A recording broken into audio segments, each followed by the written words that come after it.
नमस्कार. आज आपण अलिबागबद्दल बोलणार आहोत, पण फक्त निवडणुकीच्या निकालांबद्दल नाही. त्या निकालांच्या आत दडलेलं काय आहे, तिथल्या लोकांच्या मनात काय चाललंय, त्यांच्या आशा आकांक्षा काय आहेत आणि सत्तेशी त्यांचा नेमका संवाद कसा होतोय.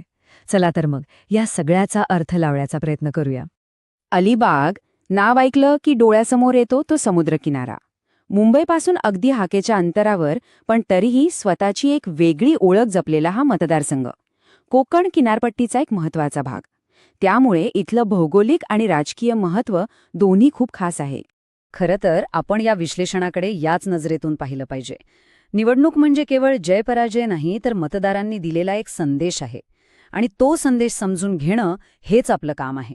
चला तर सगळ्यात आधी अलिबागच्या मातीचा आणि तिथल्या माणसांचा स्वभाव समजून घेऊया.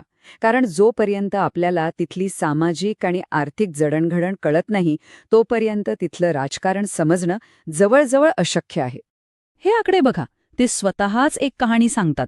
लोकसंख्या 2.5 लाखाच्या आसपास, पण मतदार जवळपास 3 लाखांपर्यंत. आणि यातला सगळ्यात महत्त्वाचा आकडा कोणता? तर तो म्हणजे तब्बल 45% मतदार तरुण आहेत. विचार करा, ही तरुण ऊर्जा राजकारणाला कोणतं वळण देत असेल. आता इथली सामाजिक रचना पहा. जवळपास 79% लोक मराठी भाषिक आहेत, 85% हिंदू आहेत. पण त्याचवेळी इतर मागासवर्गीय आणि आदिवासी समाजाचाही लक्षणीय प्रभाव आहे. हेच समीकरण इथल्या निवडणुकीचं संपूर्ण गणित ठरवतं.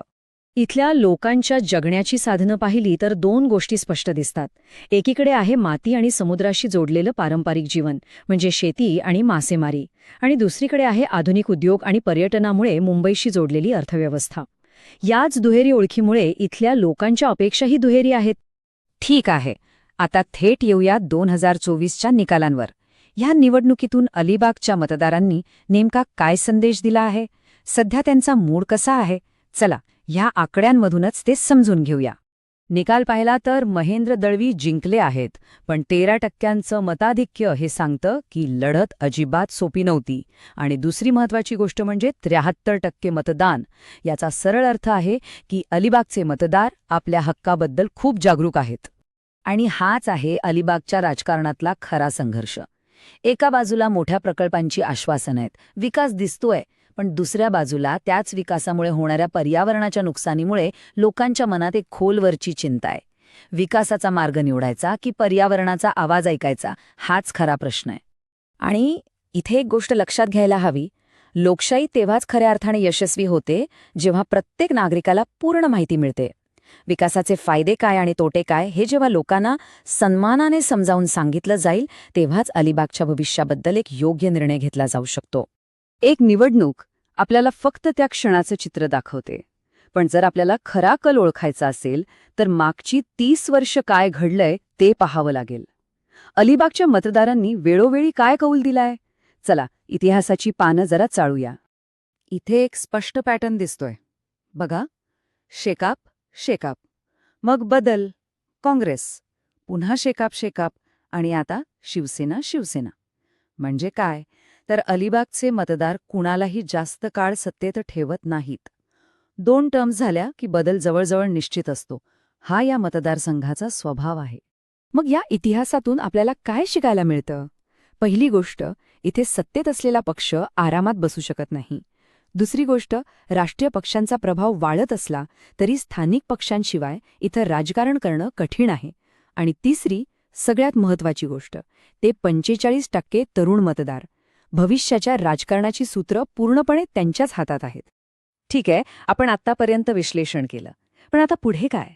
केवळ अलिबागच नाही तर लोकांचा विश्वास जिंकू पाहणाऱ्या कोणत्याही नेत्यासाठी एक ठोस आराखडा कसा असू शकतो ह्यावर बोलूया.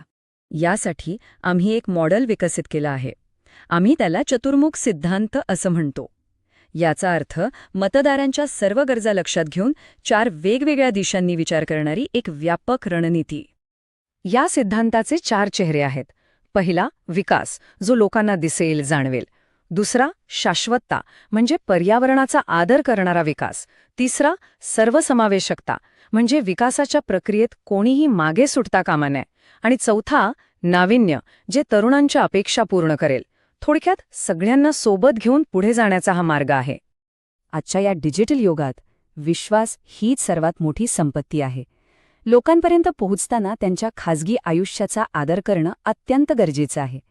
त्यांची माहिती वापरण्यापूर्वी त्यांची स्पष्ट परवानगी घेणं हे केवळ नैतिकदृष्ट्या योग्य नाही, तर आता आपल्या देशाच्या कायद्याचाही एक महत्त्वाचा भाग आहे. हे फक्त कागदावरची रणनीती नाही, तर कामाची एक स्पष्ट योजना आहे. 90 दिवसांची शिडी. पहिल्या 30 दिवसात तुमची टीम तयार करा. पुढच्या 30 दिवसात लोकांच्या डोळ्यांना दिसतील असे छोटे छोटे बदल घडवून आणा. आणि शेवटच्या 30 दिवसात लोकांमध्ये जाऊन तुमचं संघटन मजबूत करा. अशा प्रकारे टप्प्याटप्प्याने विश्वास जिंकता येतो. आता आपण समारोपाकडे आलो आहोत. हे सगळं विश्लेषण फक्त अलिबागपुरतं मर्यादित नाहीये. हे त्या प्रत्येक नेत्यासाठी आहे जो राजकारणाच्या पलीकडे जाऊन लोकांची विश्वासाचं एक नवीन नातं जोडू इच्छितो. आणि हाच आजचा सर्वात मोठा प्रश्न आहे. अशा मतदारसंघाचं भविष्य काय असेल, जिथले मतदार जागरूक आहेत, माहितीने जोडलेले आहेत आणि त्यांना आता फक्त आश्वासनं नकोत, तर ठोस परिणाम हवे आहेत. पुढचा मार्ग अगदी स्पष्ट आहे. तो आहे डेटावर आधारित डोकं, लोकांच्या भावना समजून घेणारं सहानुभूतीचं हृदय आणि दिलेल्या शब्दाला जागून काम करणारे हात.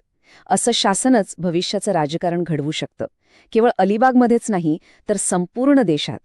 जर तुम्हाला लोकाभिमुख नेते बनायचे असेल आणि तुमचा मतदारसंघ उन्नत करायचा असेल, तर blueprintsstrategies.ai शी mgr@blueprintsstrategies.ai वर संपर्क साधा किंवा 0800 42 204 1602 वर कॉल करा. राजकारणाच्या पलीकडचा उद्देश